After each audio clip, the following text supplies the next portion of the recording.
और अब आखिर में डीएनए में हम इस्लामी कट्टरपंथियों की बाबर वाली सोच का विश्लेषण करेंगे।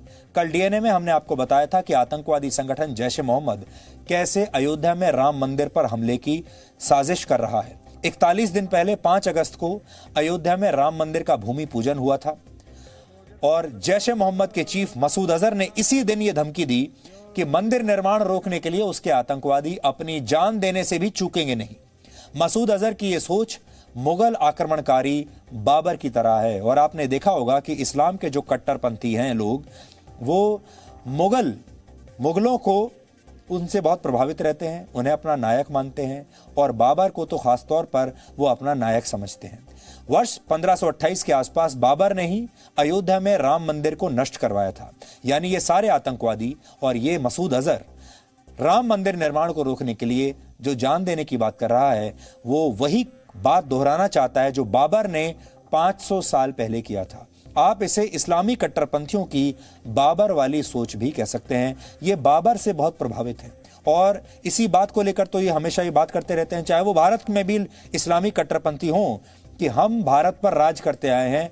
मुगलों के ज़माने में हमारा राज था भारत में और आप सोचिए हमने हमारे राज के दौरान, यानी जब मुगलों का राज था, तो हमने आपका क्या हाल किया था। 5 अगस्त को प्रधानमंत्री मोदी ने अयोध्या में राम मंदिर का भूमि पूजन किया था। भारत और दुनिया के करोड़ों लोगों ने, सैकड़ों करोड़ लोगों ने इस तस्वीरों को टीवी पर देखा था। लेकिन इस्लामी कट्टरपंथियों और आतंकवादियों को राम मंदिर निर्माण से परेशानी हो रही है और 5 अगस्त को ही मसूद अजहर की तरफ से सोशल मीडिया पर यह पोस्ट डाली गई। ये पोस्ट में क्या लिखा है? मसूद अजहर की तरफ से लिखी गई पोस्ट का शीर्षक था ए माँ ए बाबरी मस्जिद तुझे सलाम। ए माँ ए बाबरी मस्जिद तुझे सलाम। आतंकवादी मसूद अजहर कहता है वो बाबरी मस्जिद में नमाज पढ़ना चाहता है। मसूद अजहर आगे लिखता है कि येलो मंकी यानी भगवा वस्त्र पहने हुए लोग राम मंदिर की आधारशिला के लिए जमा हुए हैं। मसूद अजहर लिखता है राम मंदिर निर्माण से आतंकवादियों में बेचैनी है और वो इसे पूरा नहीं होने देंगे। और यह आगे कहता है कि राम मंदिर का निर्माण गैर कानूनी है और आतंकवादी इसे रोकने के लिए जान देने के लिए भी तैयार है। यह मसूद अजहर का पोस्ट है, सोशल मीडिया पोस्ट, जो अभी हमने आपको दिखाया है, आपकी स्क्रीन पर है। पाकिस्तान और उसके यहां पनप रहे आतंकवादियों के लिए हमेशा से कट्टर इस्लामी हमलावर आदर्श रहे हैं और भारत में भी बहुत सारे ऐसे कट्टरपंथी हैं जिनके ये आदर्श हैं। पाकिस्तान को बाबर हमेशा याद रहता है। भारत में भी बहुत कट्टरपंथी ऐसे हैं जो बाबर को अपना आदर्श मानते हैं। मुगल शासक बाबर का अगर इतिहास पढ़ें तो आपको पता चलेगा वो उज़्बेकिस्तान से भारत आया था।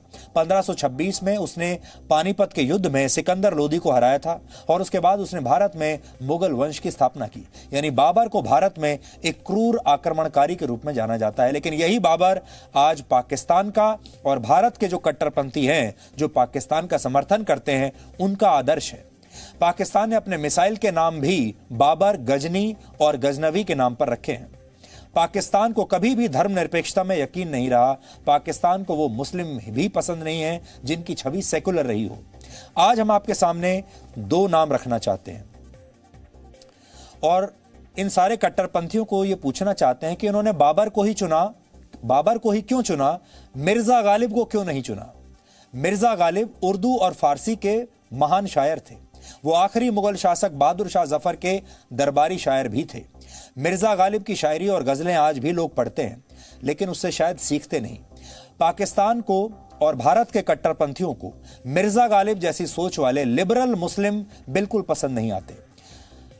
लिबरलिज्म आजकल फैशन तो बहुत है, लेकिन ये इस लिबरल को भूल गए। आपने कभी नहीं सुना होगा कि पाकिस्तान के किसी बड़े नेता या आतंकवादी के लिए मिर्जा गालिब आदर्श रहे हों। उन्होंने कभी मिर्जा गालिब के नाम का कहीं इस्तेमाल भी किया हो।